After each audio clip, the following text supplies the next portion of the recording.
Assalamualaikum warahmatullahi wabarakatuh. Sekarang saya sedang berada di rumah orang tua wali murid siswa SDN Padaluyu. Ibu boleh tahu nama lengkapnya siapa?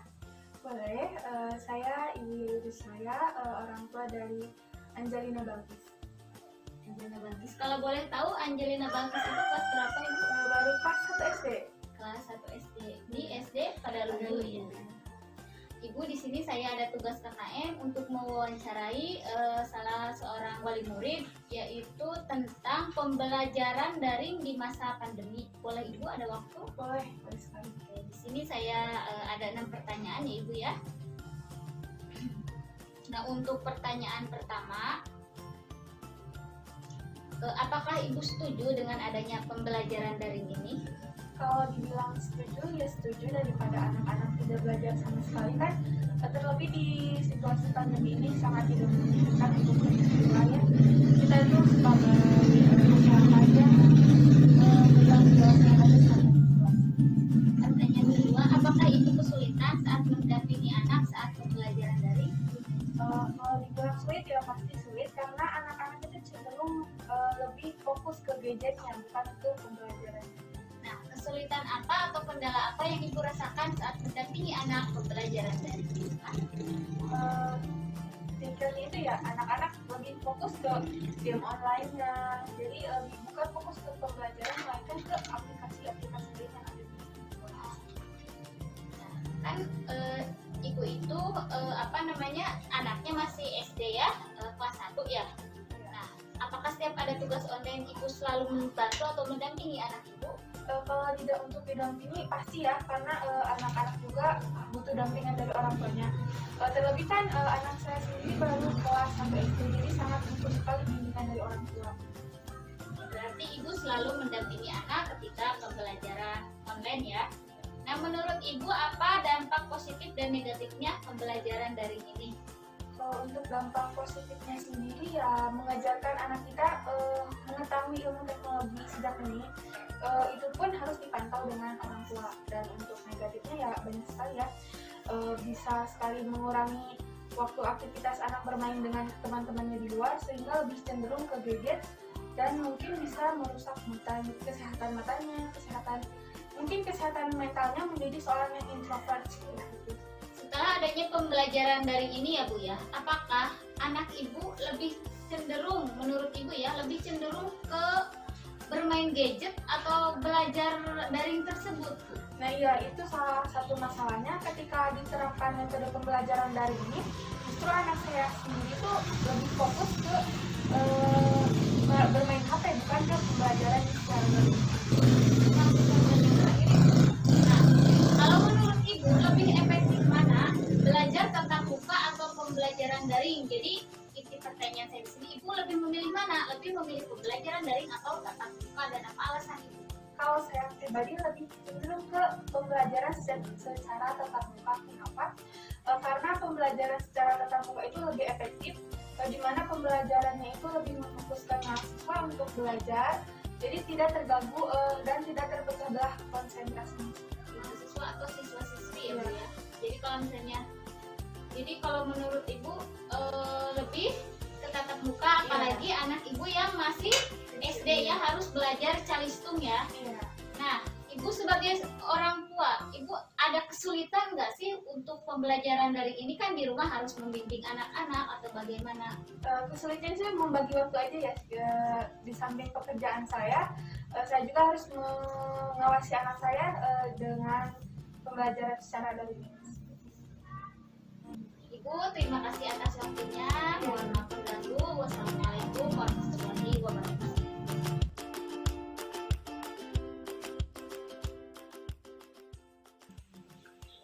Hari ini saya sedang berada di rumah salah satu seorang siswa SD Cimalati. Beliau, saya akan mewawancari beliau ya, terkait pendampingan pembelajaran di masa pandemi. Ibu boleh tahu nama lengkapnya siapa? Nama saya Dewi Oktarina. Saya wali murid dari Aidina Yahya, kebetulan kelas 6, dan adiknya itu Ataya Hasbi, kelas 1 SD. Bu, mohon maaf mengganggu waktunya sebentar. Apa?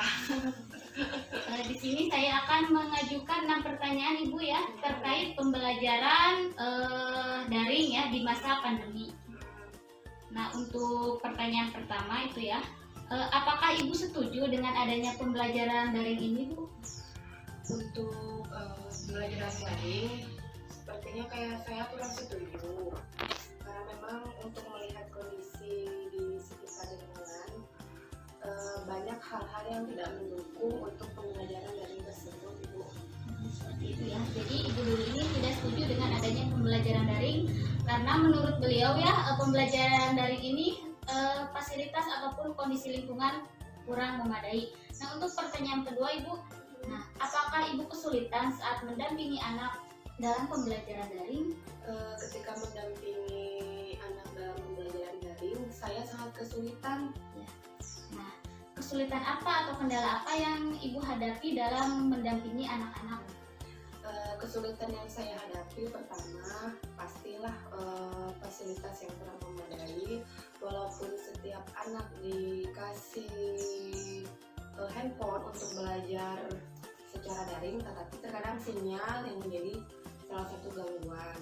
Terus yang kedua, konsentrasi anak hanya bisa bertahan selama 10 menit. Selanjutnya anak-anak itu kurang konsentrasi dikarenakan karena mungkin kalau belajar di secara daring lewat handphone atau lewat Google Classroom, jadi mereka kadang ada yang malu melihat video mereka masing-masing dan banyak hal-hal yang lain mengganggu pembelajaran daring seperti selain sinyal, kadang teman-teman yang lain juga sering mengajak karena kan tidak semua anak-anak mempunyai handphone masing-masing.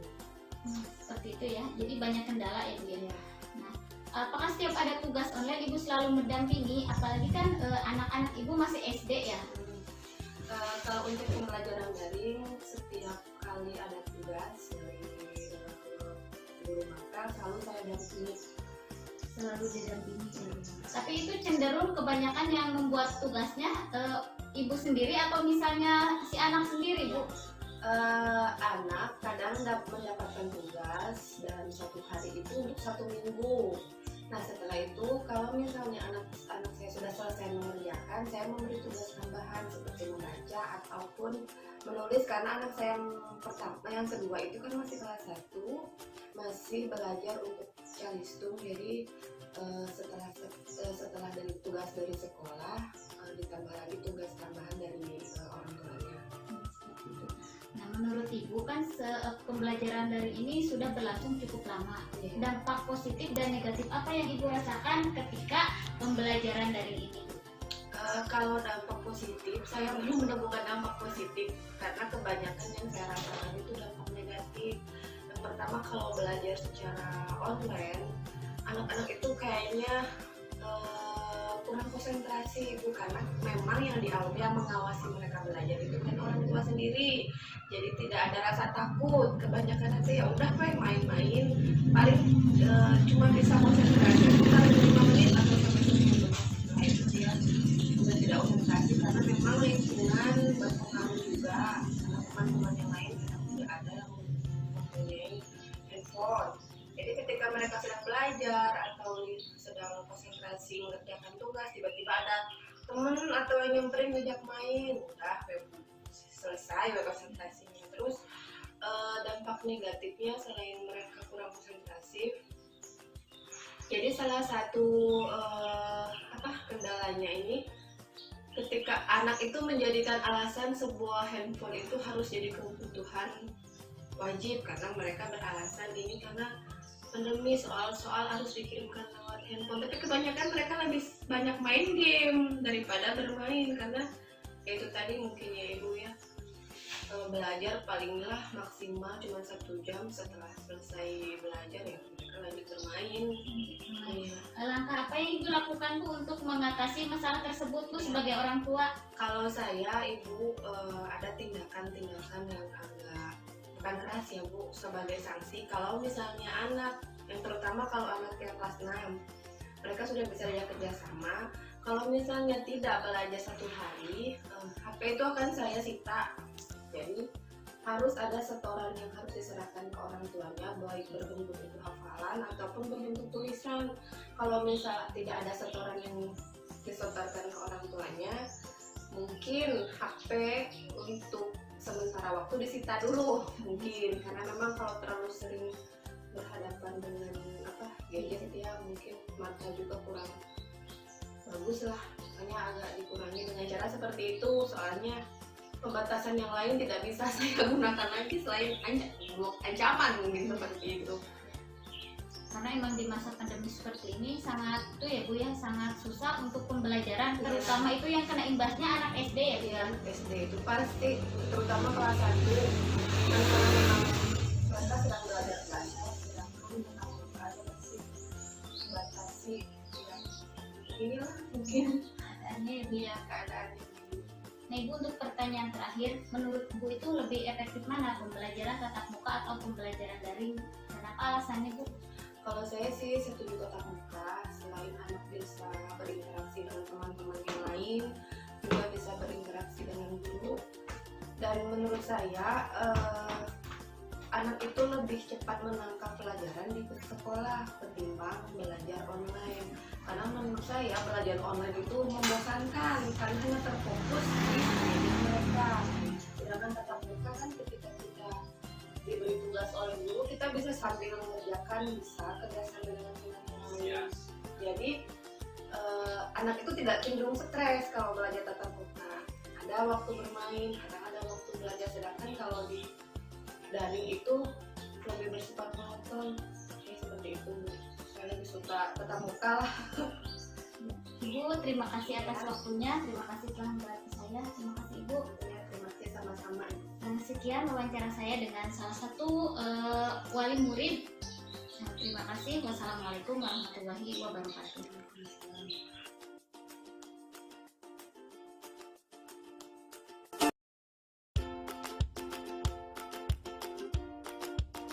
Sedang berada di salah satu orang tua siswa SMP, di mana di sini saya akan mewawancarai tentang pembelajaran di masa pandemi.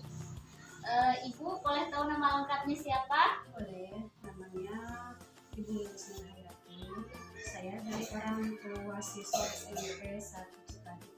Nama anaknya siapa Ibu kalau boleh? Muhammad Raispan Ahli Junior. Muhammad Raispan Ahli Junior.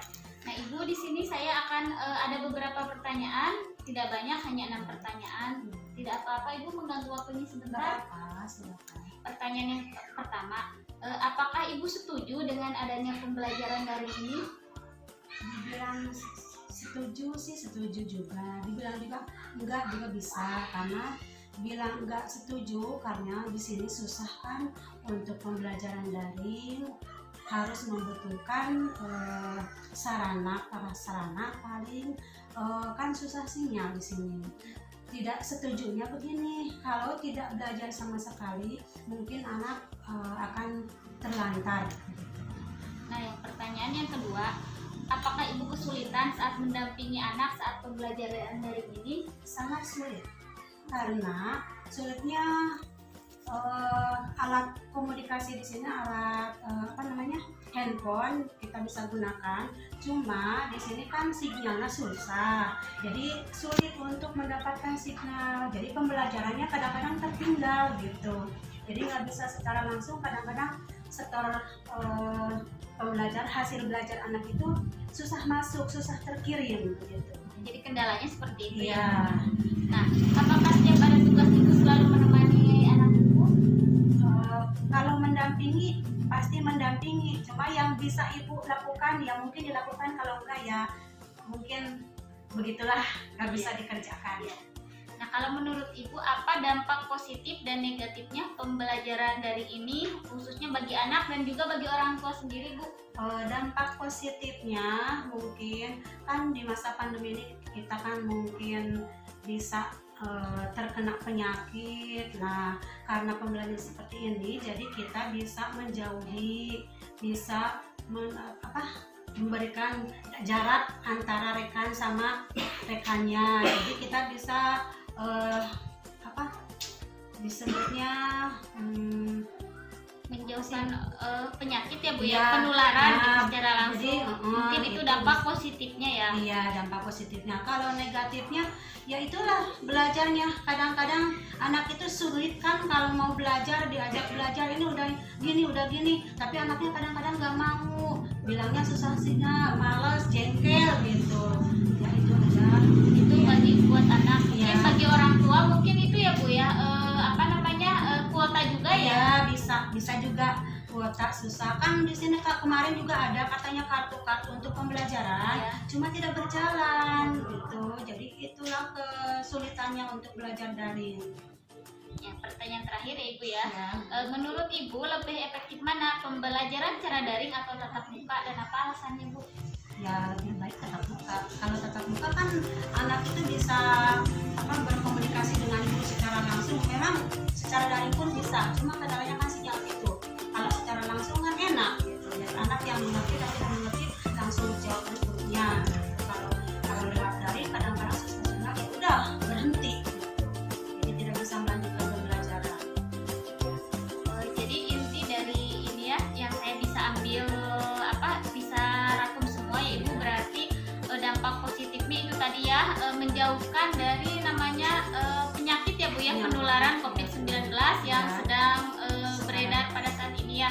Terus juga mungkin dampak negatifnya susah belajar ya, lebih Iya. mungkin lebih banyak ke main game ya. Iya, kadang-kadang si anak diajak juga males aja gitu. Terus juga Ibu juga bisa merasakan menjadi seorang guru itu seperti Iya. apa ya. Iya, sama kan mungkin kalau di sekolah guru yang membimbing kan di rumah tanggung jawab orang tua. Jadi sedikit banyaknya saya yang bertanggung jawab gitu. Takutnya kan ketinggalan pembelajaran walaupun susah signal tapi berusaha lah gitu. Cuma ya adanya. Yaudah Ibu, terima Ya, kasih atas sama-sama.